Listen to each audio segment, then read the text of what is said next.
To boo or not to boo? That is the question. We'll talk about it on this edition of Locked On LA Kings.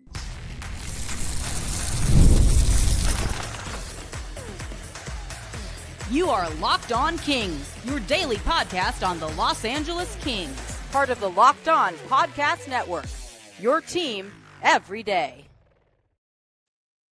Hey, Kings fans, welcome to Locked On LA Kings, part of the Locked On Podcast Network, your team every day. Thanks for making Locked On LA Kings your first listen every day. We are free and available wherever you get your podcasts and on YouTube. This episode is brought to you by Monarch Money. Take control of your finances with Monarch Money. Use the code LOCKEDONNHL at monarchmoney.com. You'll get 50% off your first year. I'm Eddie Garcia, your host of Locked On LA Kings. I've worked in sports media for the past 30 years, also one of the co-hosts of Locked On NHL Game Night right now. During the offseason, we're previewing all 32 NHL teams, and I'm a passionate LA Kings fan for over 30 years. And while I am a passionate Kings fan, and for a lot of the last dozen years or so, I've mostly been in the press box when watching the LA Kings. Not all the time, but most of the time. If you have listened to this show for any length of time, you probably know I consider myself a fan first and whatever this is second. Maybe that rubs some people the wrong way, wearing my jerseys, wearing my hat, kind of being a fan first. Maybe people like it. I don't know. Don't really care, to be honest with you.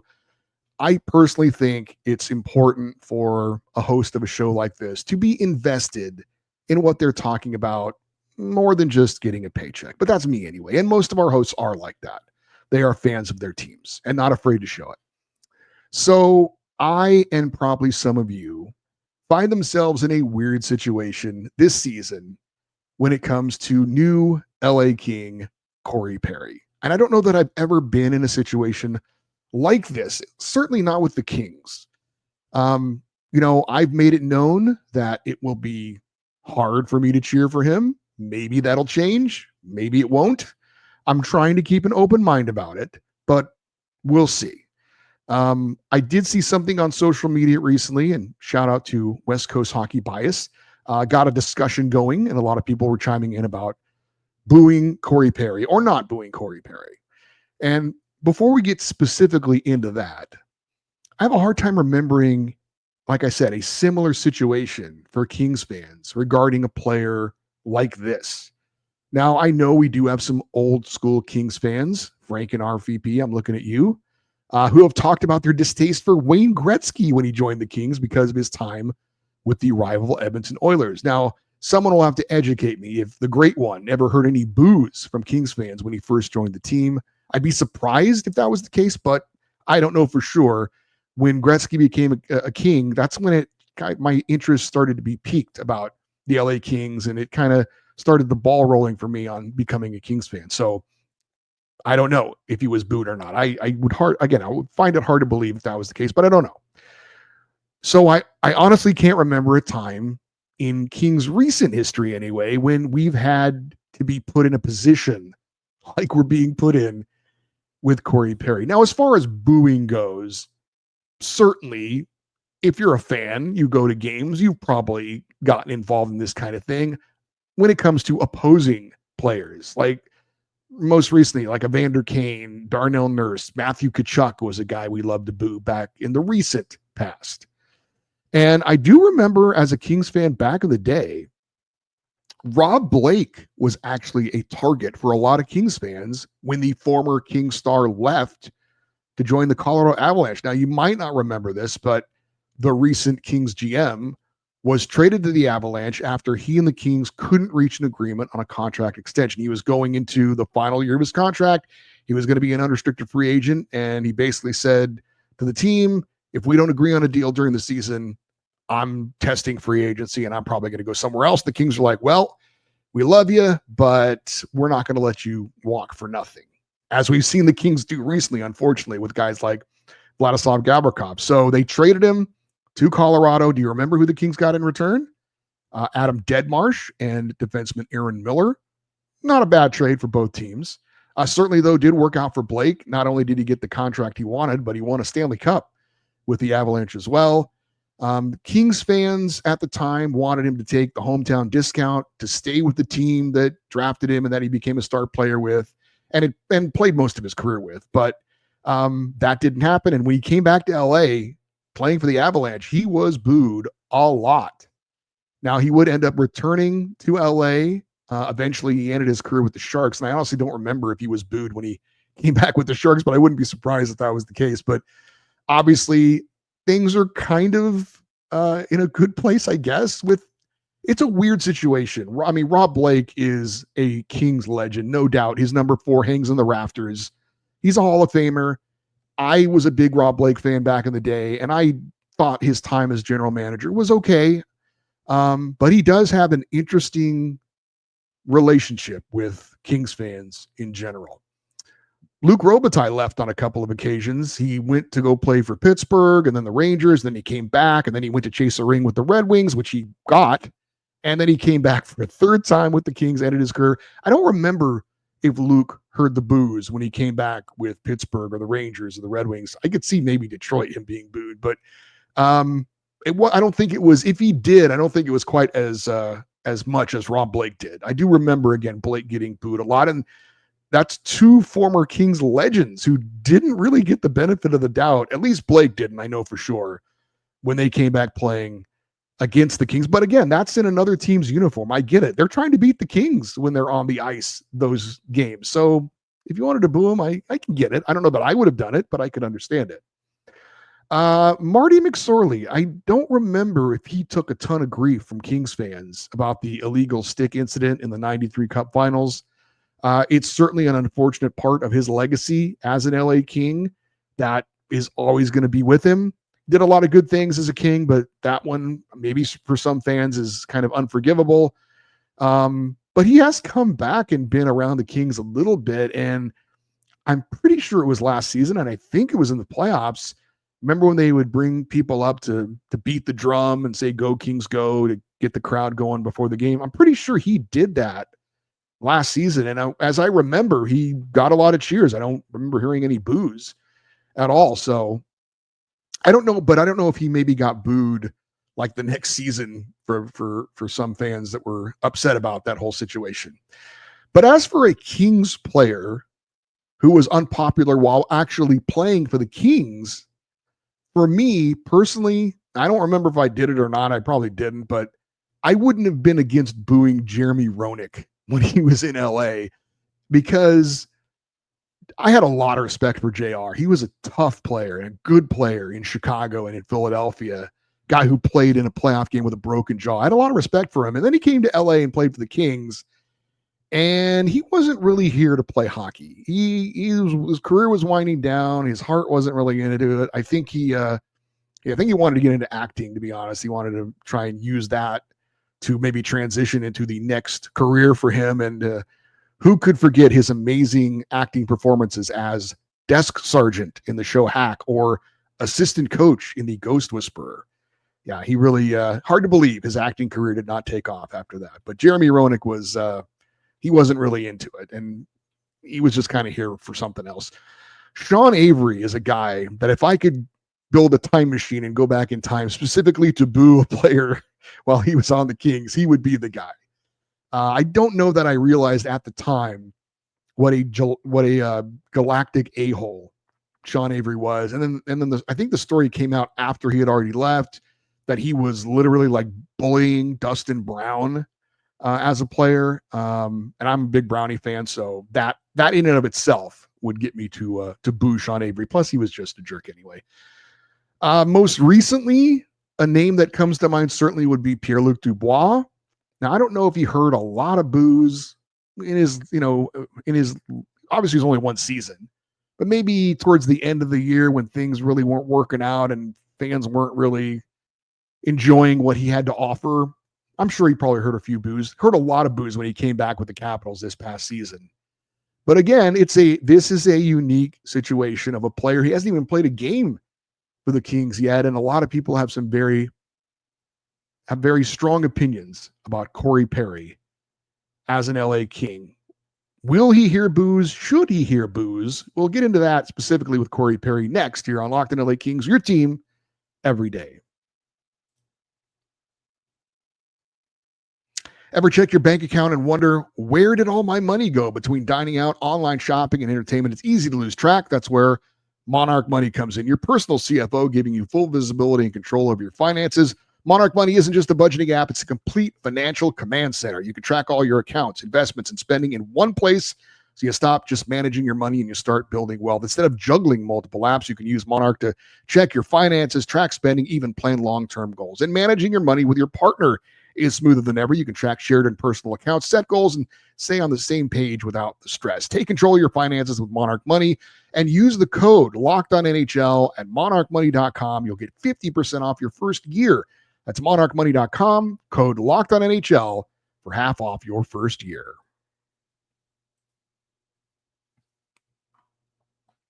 We are asking the question, should Corey Perry get booed by Kings fans this season? Now, if somehow you don't know why that would even be a possibility, Corey Perry has been a player that a lot of Kings fans have enjoyed hating, including this one, not only because of the style of play, which is in your face and at times over the line, but probably most importantly because of who he played for. Many, many years, the Anaheim Ducks, and most recently, the hated Edmonton Oilers. For me personally, I'm not a big booer. Have I booed? Sure. But usually it's booing an opponent or another player on the other team or a referee or a referee's call. So I'm pretty selective with my booing. Very, very rarely would I ever boo my own team. I'm not saying it's never happened. The times that it has happened is usually in a situation where, look, as a fan, I think we all can expect or should expect a certain level of effort. And look, not your team's not going to, there's going to be nights where your team doesn't have it or games where they just doesn't click for whatever reason. And it happens. But when you really get a feeling like the team's not trying or they're not putting out the effort necessary, that's like the basic minimum for me. You have to try hard. You have to play hard. There's a level of expectation. And when you don't get that, I have no problem if fans want to boo. If, a team is just repeatedly making mistakes over and over, taking bad penalties, you want to boo that? I don't have a problem with that either. Quick, bizarre story, though. I was thinking, when is the last time I have booed at a sporting event? And it was before an LA Chargers game last season.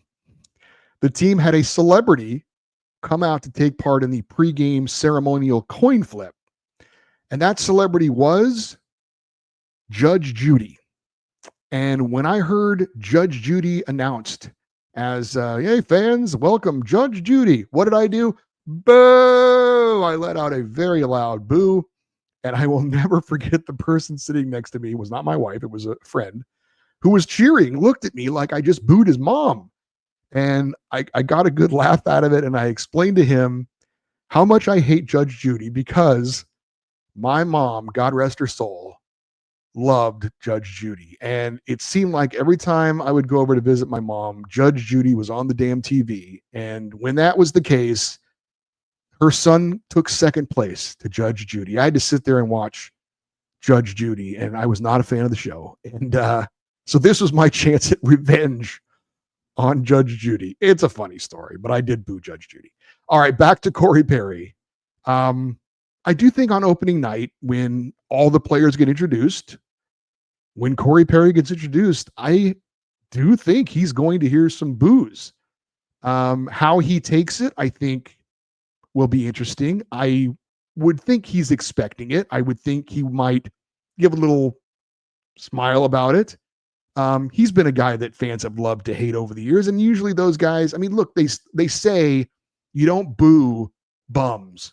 If he was just some guy who was inconsequential, you wouldn't take the time to boo him. But because he is who he is and because he has been a good player, who knows, a borderline Hall of Fame player, maybe, that's the type of player that gets booed. So I hope he has a little bit of a laugh over it. I think apparently he and Drew Doughty are relatively tight, which I was surprised to hear. I got to imagine Drew will laugh at it because Drew will laugh at most things. But, I'm curious, is it going to be like real boos or just kind of, give you a hard time kind of boo? Like, it's like, okay, this is the last time the game hasn't started. You're not officially a king until the game starts or something like that. We're going to give you one final boo just for old time's sake. So I don't know. We'll see. I like I said, I'm really curious how this is going to go. And I think there are a lot of fans like me who will find it hard to embrace Corey Perry. If he scores a goal, are we going to cheer? Yes, because he's helping the team do well. If he delivers a big hit, yeah, we'll cheer because we're kind of not cheering him, as stupid as that sounds. We're kind of cheering what he's doing to help the team. But again, maybe he'll eventually win over people like me. Like I said, I'm willing to be open-minded, but I can't guarantee it. There's just too much history there. But it'll be interesting to see. If you want to boo him, I have no problem with that. If you want to cheer him, I have no problem with that. It's your money. You paid it. Do what you want to do. As long as it's not like super obnoxious. Like even I wouldn't be in favor of like booing him every time he touches the puck or something like that. That's even a little bit extreme for somebody like me who would consider himself not a big Corey Perry fan. So it's a decision for each individual. Some won't care at all. Maybe some people will embrace him just because it's they want to drown out the other people that they think that booing him's dumb. As they say, he may be an a-hole, but he's our a-hole, right? So as long as you have that King sweater on, some fans are going to support you no matter what you've done in the past. And I get that. I get that side of things as well. So like I said, it's up to you. I think we're going to hear some boos on opening night. Maybe it's going to be kind of good-natured. Maybe it's going to be just kind of a little bit of giving him a hard time because of what he's been in the past. And then once that happens, maybe we really don't hear much of it again. We'll see. And I think it depends on how he plays. I mean, if he comes to LA and does a Jeremy Roenick and just stinks it up, which I don't think he will. I really don't. I think he'll be a good player for the Kings. But if he doesn't play well, I think you'd be a little bit quicker maybe to pull out the boos on him than you would Joel Armia. What the hell has Joel Armia ever done to the LA Kings? So I don't think Corey Perry will get the benefit of the doubt necessarily. But if he plays well, I think in the long run, if he can help the Kings do well, then he will be grudgingly embraced by the fan base. But it is something I'm curious to see how it goes. All right, up next, we do have some news on a member of the Kings' 2 Stanley Cup winning teams. We'll give you that news next here on Locked On LA Kings, your team every day.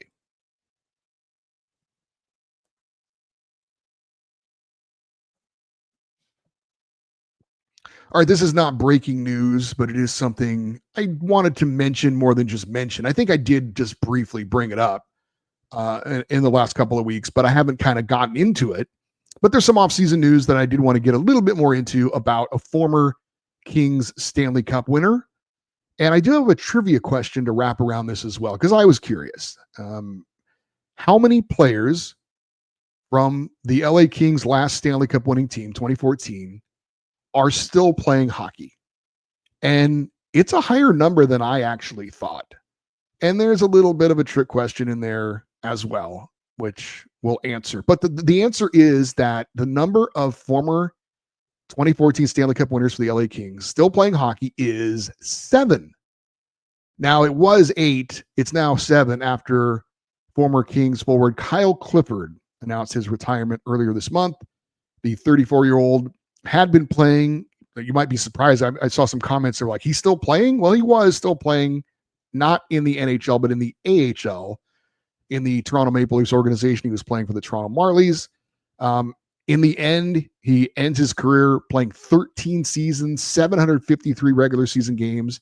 660 of those games came in an LA Kings uniform. Kings drafted him second round, 35th overall in the 2009 draft. He ends his career with 66 goals and 144 career points.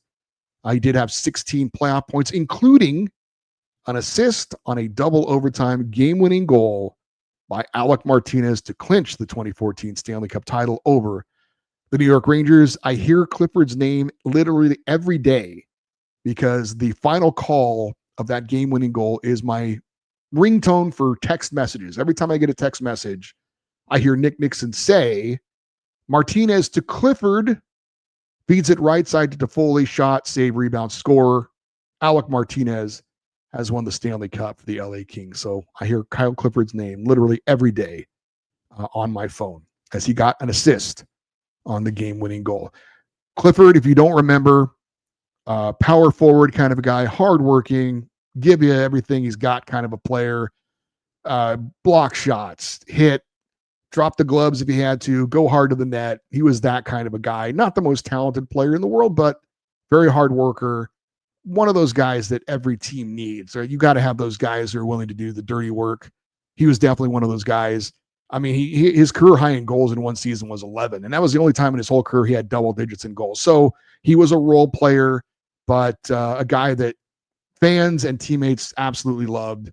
And Kyle Clifford will always be remembered with his name on the Stanley Cup twice and a member of those Stanley Cup winning teams in LA in 2012 and 2013. He's now entering into the next chapter of his life. It will include hockey, as he has accepted a role to work in the Toronto Maple Leafs organization in player development. So did play a little bit in St. Louis and Toronto as well, but he will always be remembered as an LA King and as a Stanley Cup champion. So congrats to Cliffy on a fine career, and good luck with him in his next hockey career. Okay, answer of the trivia question. Can you name the 7 players from the 2014 King Stanley Cup winning team that are still currently playing hockey? At least they're not retired. And as I think about this, I just thought of another player that fits this. So I'm actually wrong on the fly here. I'm correcting myself. It went from 9 to 8 players. So there's 8 players that are still technically playing hockey. Obviously, there's the 2 obvious ones that are still on the Kings, Anze Kopitar and Drew Doughty. The guy that just popped in my head played for the Kings last year. That's Trevor Lewis. And he is still hoping to find an NHL job. At least that's what he said last year. He hasn't filed his retirement papers. He hasn't been signed by any team. Whether he does or not, we'll see. But I had forgotten Trevor Lewis is on this list as well. Jonathan Quick, still playing for the New York Rangers. Tyler Toffoli is in San Jose with the Sharks. Tanner Pearson is still bumping around. He's signed on to play with the Winnipeg Jets this year.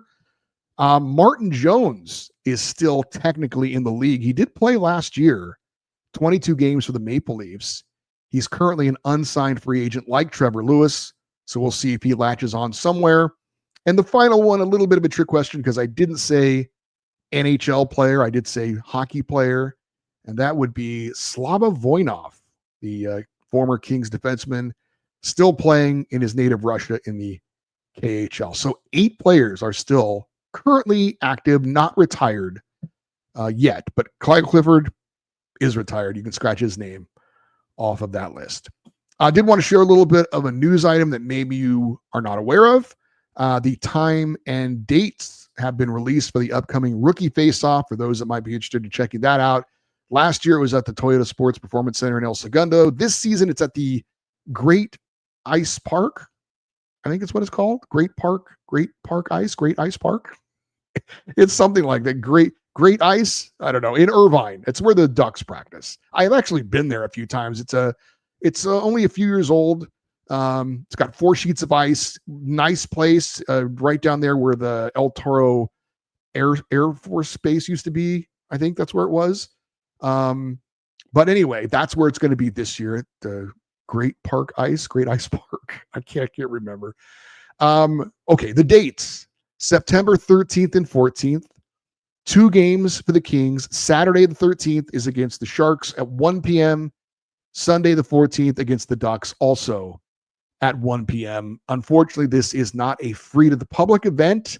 Tickets are on sale now. They're $15 each. I am told for fans that don't want to make the trip there, or if you're outside of the area, the games are going to be streamed live at lakings.com. So you can still check those out if you would like. Now, what is this all about? Well, it's a couple of events that feature non-college prospects for the NHL teams that are participating in it. The college players aren't involved because they're back in school.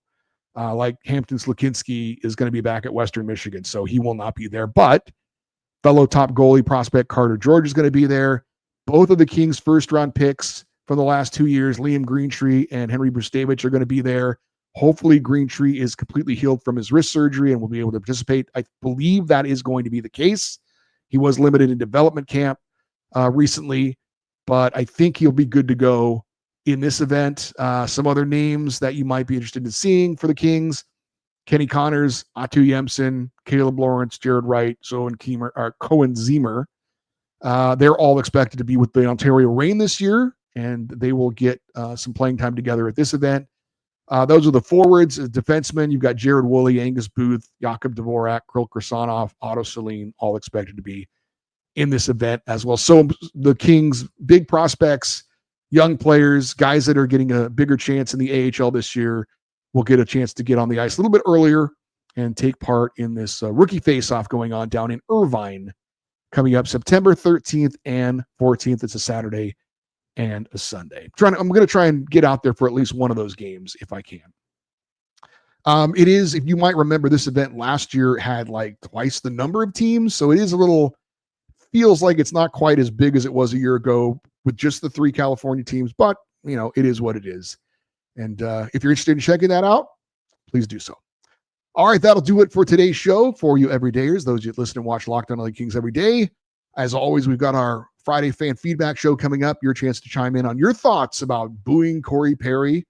Also maybe, do you recall ever booing an LA Kings player? Who was it and why? Just curious. If you want to get your thoughts in on that, email address lockedoneddie@gmail.com, EDDIE. If you're watching on YouTube, we always welcome your comments in the comment section. If you want to follow us on social media, please do so. X, Twitter, Instagram, TikTok. We are at Locked On LA Kings. I'm Eddie Garcia. Thank you for listening and watching this episode of Locked On LA Kings, part of the Locked On Podcast Network, your team every day. Have a great rest of your day. We'll talk to you next time. And as always, go Kings, go.